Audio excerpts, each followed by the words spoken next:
In this video, we will be looking at the clinical applications of the pleural cavity. The aim is to apply our anatomical knowledge to clinical cases to explain events that take place when the pleural cavities go bad.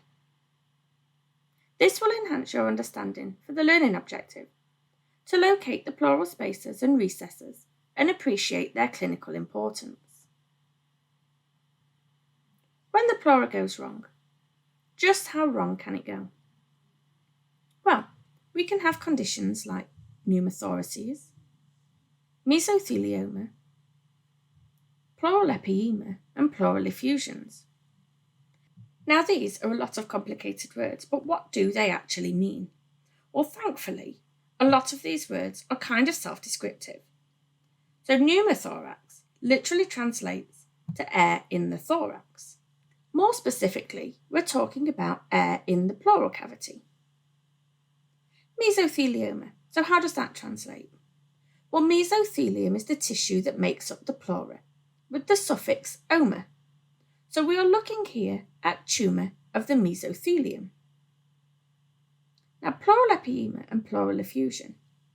Well, epiema means pockets of pus, and effusion means abnormal pockets of fluid. So this literally translates to pus in the pleura or excess pleural fluid. Now let's move on and look at our first of the two cases of interest. Case 1. 34-year-old female patient presents to ED with chest pains a few hours after an RTC in which she was a restrained passenger. She describes shortness of breath and right-sided chest pain that is worse with deep inspiration. Okay, so let's have a look at some of the key words from this patient presentation. We have chest pain after an RTC, patient was restrained, shortness of breath, unilateral sided pain on the right, that's worse with deep inspiration. If we look at the mechanism of injury, we should be considering the action of the seatbelt, potentially fracturing some ribs. The patient was sent for an X-ray in ED, and this is what was seen. Pause the video and take time to analyse the radiograph.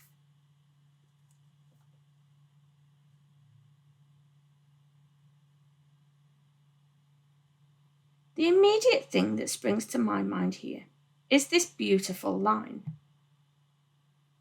Normally, you don't expect to see such a sharp edge line on an X-ray, so this one should catch your attention.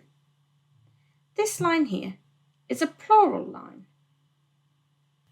Well, when we look at the ribs, on the right-hand side, we can see an obvious deformity.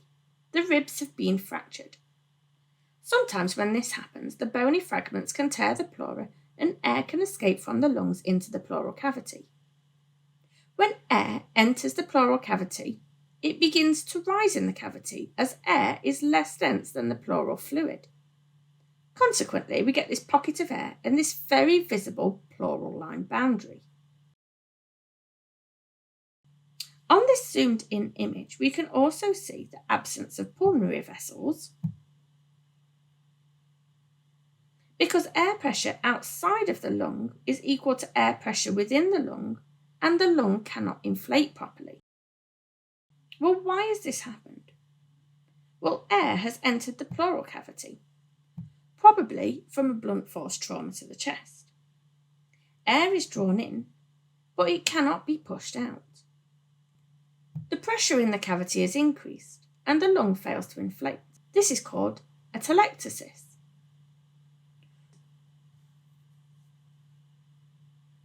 When this happens, air from the pleural cavity can begin to diffuse into the subcutaneous tissues and be felt like crackling within the skin. This is called subcutaneous emphysema. What treatment options are there? Usually one of this size would involve a tube thoracostomy, a chest tube to dispel the air and allow the lung to reinflate. For smaller ones, however, a conservative approach may be more suitable, to see if air diffuses out of the pleural cavity on its own. Now, there are different types of pneumothoraces that I'm going to briefly touch on here. This one is a traumatic pneumothorax. More specifically, it's blunt force. But there are open pneumothoraces too that might have been caused by a penetrative chest injury, such as a gunshot wound or stab wound. We also have another kind of traumatic pneumothorax called an iatrogenic pneumothorax. This means that it's been caused by a medical procedure, such as the placement of a subclavian line or a trapezius trigger point injection. Then there are some spontaneous pneumothoraces, the first one being a primary pneumothorax.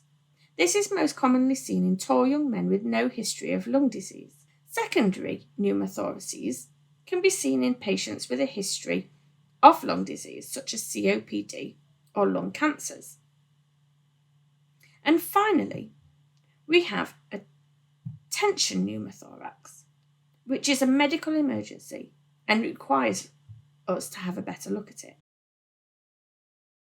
With a tension pneumothorax, there is a positive pressure within the pleural space. So every inspiratory breath draws air into the pleural cavity, and with every breath, it becomes increasingly difficult to breathe.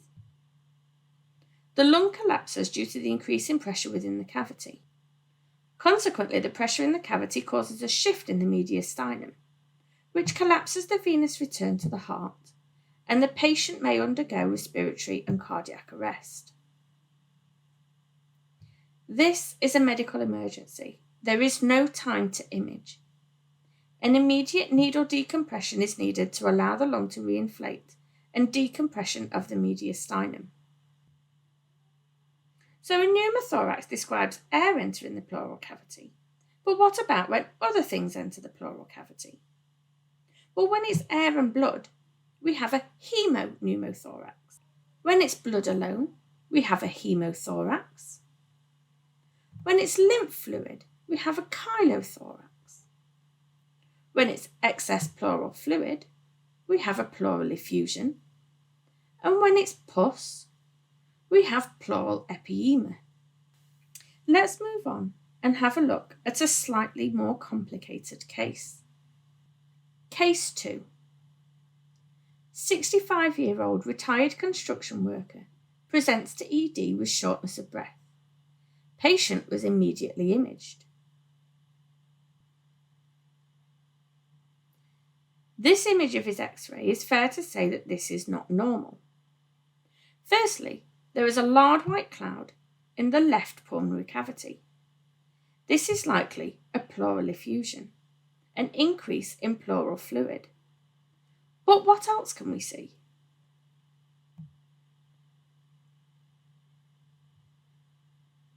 Where the arrow is, we can see a thickening of the pleura. I'll remove the arrow again so you can see it more clearly. Compare the apex of the right lung to the apex of the left lung, and you'll notice a white rim lining the apex of the left pulmonary cavity. This is called pleural thickening. The medic inserts a chest tube and begins to drain the pleural effusion. The patient stabilizes, so she asks for more history. The patient states that he's lost 6 kilograms in 6 months and that it was unintentional. He says that sometimes he wakes up in the middle of the night drenched in sweat. Patient reports that he made a GP appointment as he was experiencing a dragging sensation on the left anterior chest and discomfort in more recent weeks. But this emergency forced the ED trip first. The medic notices that the patient's voice is hoarse. So let's pick out the important details. The patient's lost 6 kilo unintentionally, drenched in the middle of the night, dragging sensation in chest, and a hoarse voice. So what is going on? Well, we have the presence of pleural effusion. We have unintended weight loss, night sweats, chest discomfort, and hoarseness. the medic is concerned and requests a PET scan when the patient is stabilised. Let's orient ourselves before we look at the bright light on this scan. This scan is a transverse slide across the superior portion of the thorax. We can see the trachea, and we should be able to see two pulmonary cavities. One's here, the right-hand side, and the left-hand side would be here, but unfortunately it's lit up like a torch. As I scroll through the slices, we are making our way down the thorax, and more landmarks are coming into shot.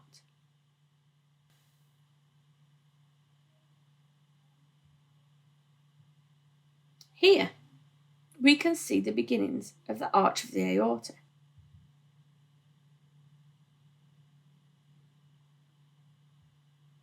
And the glow that is illuminating the whole of the pleural cavity as we make our way down inferiorly. Well, what is this? What's causing this glow? Well, the contrast that was used during this PET scan is 18F fluorodeoxyglucose, which binds to the receptors of malignant mesothelioma, which is why the left pleural cavity is displaying fluorescence.